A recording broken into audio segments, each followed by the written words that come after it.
اعتکاف سے متعلق چند ضروری مسائل سماعت فرما لیں۔ سب سے پہلے سوال کیا جاتا ہے کہ رمضان المبارک کے آخری عشرے کا جو اعتکاف کیا جاتا ہے شرعاً اس کا کیا حکم ہے؟ جواباً عرض ہے، رمضان المبارک کے آخری عشرے میں مسجد جماعت میں اعتکاف کرنا سنت کفایہ ہے، یعنی ہر آبادی میں کسی شخص کا اعتکاف کرنا سنت مؤکدہ علی الکفایہ ہے۔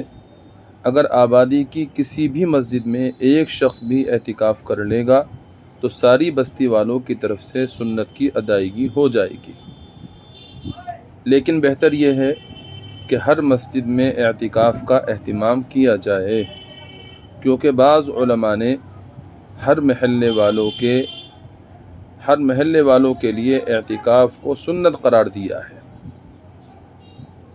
تو اس لیے افضل اور بہتر یہ ہے کہ ہر مسجد کے اندر کم از کم ایک شخص ضرور اعتکاف میں بیٹھے، تاکہ پورے محلے والوں کی طرف سے یہ سنت ادا ہو جائے۔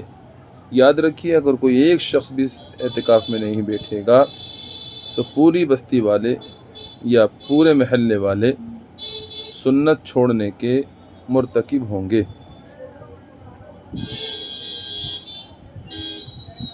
عورتوں کے اعتکاف کا کیا حکم ہے؟ جواباً عرض ہے، عورت اگر اعتکاف کرنا چاہے تو اس کے لیے بھی اعتکاف کرنا اسی طرح سنت ہے جیسا کہ مردوں کے لیے سنت ہے۔ وہ اپنے گھر کے کسی کمرے کو اعتکاف کے لیے خاص کر سکتی ہے۔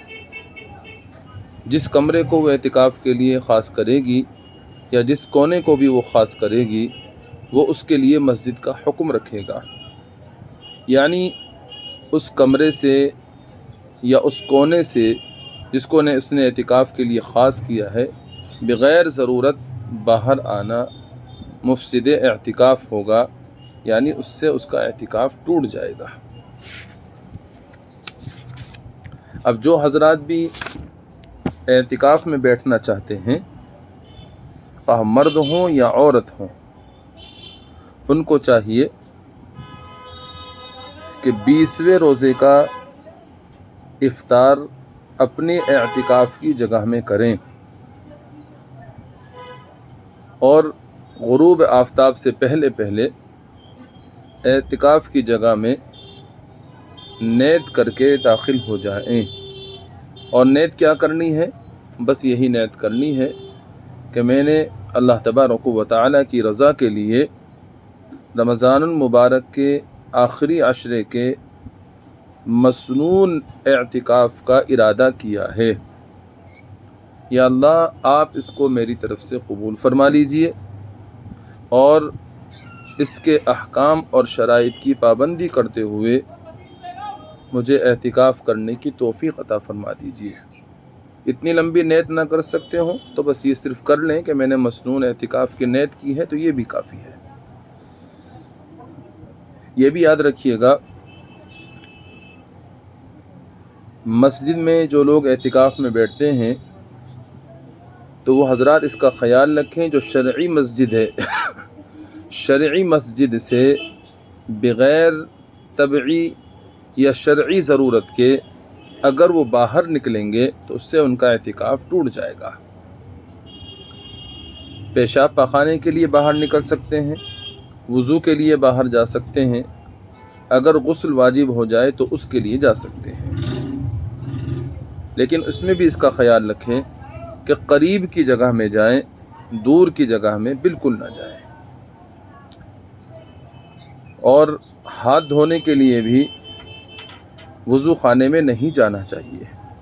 اگر ہاتھ دھونے کے لیے بھی وضو خانے میں گئے یا برتن دھونے کے لیے وضو خانے میں گئے تو چونکہ وضو خانہ شرعی مسجد سے باہر کے حصے میں ہوتا ہے، عرفی مسجد میں ہوتا ہے، اس سے بھی ان کا اعتکاف ٹوٹ جائے گا۔ اس لیے ان کو چاہیے کہ کوئی ایسا برتن اپنے پاس میں رکھ لیں کہ جس میں مسجد کے اندر ہی وہ کھانا کھانے کے لیے اپنے ہاتھ کو دھو سکیں، اور کھانے سے فارغ ہو کر بھی اپنے ہاتھ کو سہولت سے دھو سکیں، اور پھر کسی سے وہ پانی وضو خانے میں پھینکوا دیں، اور برتن وغیرہ دھونے کے لیے خود احتیاط برتیں۔ جو گھر سے کھانا لے کر آئے گا وہ برتن اپنا آپ دھو لے گا۔ اور جو ہماری مستورات اعتکاف میں بیٹھتی ہیں گھروں میں، تو جس حصے کو انہوں نے اعتکاف کے لیے خاص کیا ہے وہ ان کے لیے مسجد کے حکم میں ہو گیا ہے۔ وہاں ان کو اس کا خیال رکھنا ہے کہ وہ بھی اس جگہ سے بغیر طبعی اور شرعی ضرورت کے نہیں نکلیں گی، یعنی پیشاب پخانے کے لیے ہی وہ باہر نکلیں گی، اور اگر غسل کی ضرورت پڑ جائے تو باہر نکلیں گی۔ اس کے علاوہ وہ اپنے اس اعتکاف کی جگہ سے باہر اگر نکلیں تو اس سے ان کا اعتکاف ٹوٹ جائے گا۔ البتہ اگر گھر کا کام کاج کرنا چاہتی ہیں تو اسی جگہ میں جو انہوں نے اعتکاف کے لیے مخصوص کی ہے وہیں پر بیٹھے بیٹھے گھر کا کام کر سکتی ہیں، سبزی وغیرہ کاٹ سکتی ہیں، لیکن اس جگہ سے اگر نکلی تو اس سے ان کا اعتکاف ٹوٹ جائے گا۔ اس جگہ میں بیٹھ کر وہ کچھ بھی کر سکتی ہیں، لیکن افضل اور بہتر یہی ہے کہ 10 دنوں کے لیے اپنے آپ کو صرف عبادت کے لیے خاص کر لیں، کہ اس میں مجھے صرف اللہ تبارک و تعالیٰ کی بندگی کرنی ہے، عبادت کرنی ہے، اس کے علاوہ کچھ اور کام کاج نہیں کرنا ہے۔ ایک مسئلہ یہ اور ذہن نشین فرما لیں کہ جن عورتوں کو عذر ہوتا ہے، یعنی حیض یا نفاس، تو وہ اعتکاف پہ نہیں بیٹھ سکتی۔ اگر اعتکاف کے دوران ان کو حیض آ گیا تو اس سے ان کا اعتکاف ٹوٹ جائے گا۔ اور اسی طرح اس کا بھی خیال رکھنا ہے کہ اعتکاف کے دنوں میں شوہر سے بھی دور رہنا ہے۔ اگر اس میں انہوں نے صحبت کی تو اس سے بھی اس اعتکاف ٹوٹ جائے گا۔ تو روزے کی حالت میں ان کا پورا خیال رکھنا ہے۔ اور آخری مسئلہ یہ بھی ذہن نشین فرما لیں کہ جمعے کے دن غسل کرنا مسنون ہے، تو غسل مسنون کے لیے بھی اعتکاف کی جگہ سے نکلنا یا مسجد سے باہر جا کر غسل کرنا جائز نہیں ہے۔ ہاں، اسی جگہ میں بیٹھے بیٹھے اگر غسل کا انتظام ہو جائے تو وہاں بیٹھے بیٹھے غسل کیا جا سکتا ہے، اس میں کوئی حرج نہیں ہے۔ یہ چند باتیں تھیں اعتکاف سے متعلق جو میں نے آپ کے گوشے گزار کر دیں۔ آپ حضرات کو چاہیے کہ جو بھی اعتکاف میں بیٹھنے والے ہیں ان باتوں کا پورا خیال رکھیں۔ اور آخر میں ایک بات عرض کر کے بات ختم کروں گا کہ رمضان المبارک کے آخر عشرے کا اعتکاف جو سنت مؤکدہ علی الکفایہ ہے، اس میں روزہ رکھنا بھی شرط ہے۔ اس لیے اگر کوئی بوڑھی عورت یا کوئی بوڑھا آدمی اعتکاف میں بیٹھے اور وہ بیماری کی وجہ سے یا کسی وجہ سے روزہ نہ رکھے تو اس کا اعتکاف نہیں مانا جائے گا۔